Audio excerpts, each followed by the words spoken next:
আসসালামু আলাইকুম। Hi everyone, কেমন আছেন? আশা করি ভালো আছেন।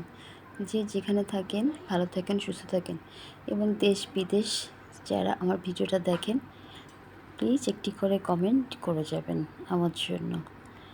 দেখুন আজ আপনাদের সাথে কী শেয়ার করছি, রোজকার মতো একটা রেসিপি। দেখে নিয়েছেন আমি কি রান্না করতে যাচ্ছি। হ্যাঁ, চিংড়ি মাছ আর কাঁঠালের এঁচোড়। এই যে চলুন তাহলে রান্নাতে যাই। এই যে আমি কড়াই তেল দিয়ে চিংড়ি মাছগুলো ভেজে নিব। সামান্য একটু লবণের চিটা দিয়ে চিংড়ি মাছগুলোকে একটু লাল লাল করে ভেজে নিব। নিয়ে আমি এর ভিতর দিয়ে দিব মশলাগুলো। একে একে মশলাগুলো দিয়ে দিব। আমি পেঁয়াজটা ব্লেন্ডারে ব্লেন্ড করে নিয়েছিলাম আর লাল কাঁচা মরিচটা ওটাই এখন দিয়ে দিচ্ছি। এবার দিয়ে দিব রসুন আর জিরে বাটা। আমি আদা বাটাটা দিব, তবে এখন না, সেটা কষানো হয়ে গেলে তখন আমি আদা বাটাটা দিব। দিয়ে আমি মশলাটাকে ভালো করে কষিয়ে নিব 3-4 মিনিটের জন্য। দেওয়ার পর আমি যে কাঁঠালটা কেটে রেখেছি, কাঁঠাল ইঁচড় যেটাকে বলে, ইঁচড়টা কেটে রেখেছি, ওটা আমি ভালো করে ধুয়ে নিয়েছি। ধুয়ে একটু পানিতে ভিজে রেখেছি যেন ওটা কালো না হয়ে যায়। তো এবার আমি এই মশলাটাকে ভালো করে কষানোর পর আমি দিয়ে দিব কাঁঠালের ইঁচড়টা।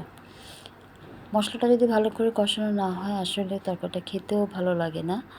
এটা আমরা যারা রান্না করি সবাই কম বেশি জানি। এই যে দেখুন আমার মশলাটা প্রায় কষানো হয়ে গেছে। এবার আমি এঁচোড়টা দিয়ে দিচ্ছি। প্লিজ আপনারা যারা ফলো দেন তাদেরকে তো আমি ধন্যবাদ জানাই, এবং যারা আমার সাথে সুন্দর সুন্দর কমেন্ট করে আমার পাশে থাকেন তাদেরকেও অসংখ্য ধন্যবাদ। এবার আমি কাঁঠালের এঁচোড়টা দিয়ে নেড়ে চেড়ে আমি এটাকে কষিয়ে নিব। দিয়ে দিচ্ছি 3-4টা তেজপাতা। দিয়ে আমি ঢেকে রান্না করব, সামান্য একটু পানি দেব। দিয়ে ঢেকে রান্না করব এটা আমি 10-12 মিনিটের মতন। এই যে দেখুন আমার এঁচোড়টা প্রায় সিদ্ধ হয়ে এসছে। আর এদিকে আমি ফ্রাই প্যানে লাউ ভাজি করে নিয়েছিলাম ডিম দিয়ে, সেটাও শেয়ার করলাম আপনাদের সাথে।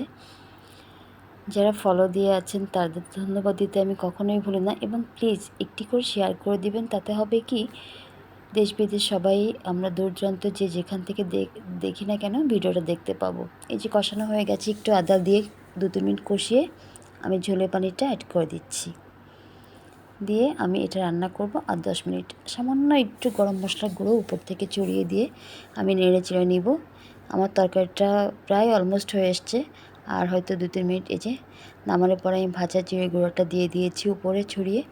দেখুন অনেক সুন্দর হয়েছে দেখতে, খেতেও মাশাআল্লাহ ভালো হবে। আমরা সাধারণত নারকেল দুধ রান্না করে খাই, তো আমার কাছে নারকেল দুধ ছিল না, তাই এমনিতেই রান্না করলাম।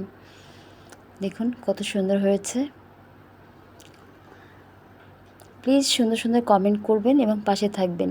ইনশাল্লাহ আপনাদের পাশেও আমরা যারা ভিডিও করি, আমরা যারা এগুলো কষ্ট করে বানাই, আমরাও ইনশাল্লাহ সবার পাশে থাকব।